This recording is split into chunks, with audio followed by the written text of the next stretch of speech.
நீங்கள் F&O trading பண்ணியிருக்கீங்க அப்படின்னா இந்த ஒரு சில எக்ஸ்பென்சஸை கிளைம் பண்ணாமல் விட்டீங்க அப்படின்னா நீங்கள் ஒரு மேஜர் அட்வான்டேஜை லூஸ் பண்ணுறீங்க அப்படின்னே சொல்லலாம். ஸோ நான் F&O ட்ரேடிங் பண்ணும்போது ஒரு சில எக்ஸ்பென்சஸ் வந்து பண்ணியிருப்பேன்.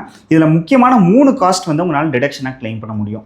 ஃபஸ்ட்டு வந்து பார்த்தீங்கன்னா டைரக்ட் ட்ரேடிங் காஸ்ட். ஸோ நீங்கள் F&O ட்ரேடிங் பண்ணும்போது பார்த்தீங்கன்னா brokerage ஃபீஸ் இல்லை செபி டர்ன் ஓவர் ஃபீஸ் இல்லைன்னா ஜிஎஸ்டி இதெல்லாமே பே பண்ணியிருப்பீங்க. இதை தாராளமாக எக்ஸ்பென்ஸாக உங்களால் வந்து கிளைம் பண்ண முடியும். ரெண்டாவது டெக்னாலஜி ரிலேட்டடான காஸ்ட். இப்போ நீங்கள் ட்ரேடிங் பண்ணுறதுக்காண்டி பார்த்தீங்கன்னா ஒய்ஃபை பில்ஸ் இருக்கும், இல்லாட்டினா மொபைல் டேட்டா பே பண்ணியிருப்பீங்க, இல்லாட்டினா வந்து ஏதாச்சும் ட்ரேடிங் சார்ட் ஆர் ஸ்க்ரீனர்ஸ் அதுக்கான காஸ்ட்லாம் பே பண்ணியிருப்பீங்க. இதை தாராளமாக உங்களால் டிடக்ஷன்ஸாக கிளைம் பண்ண முடியும்.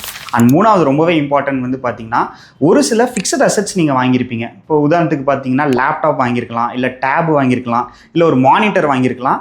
இதுக்கு வந்து உங்களால் டிப்ரிசியேஷனுமே வந்து ஆஸ் அன் எக்ஸ்பென்ஸாக இந்த F&O ட்ரேடிங்கில் கிளைம் பண்ணிக்க முடியும்.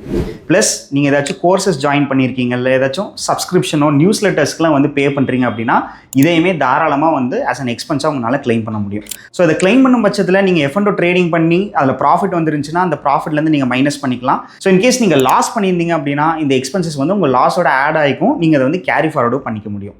ஸோ இது போல் டாக்ஸ் அண்ட் கம்ப்ளைண்ட்ஸ் ரிகார்டிங்கான ரெகுலர் அப்டேட்ஸ்க்கு stay subscribe with tax with Surya.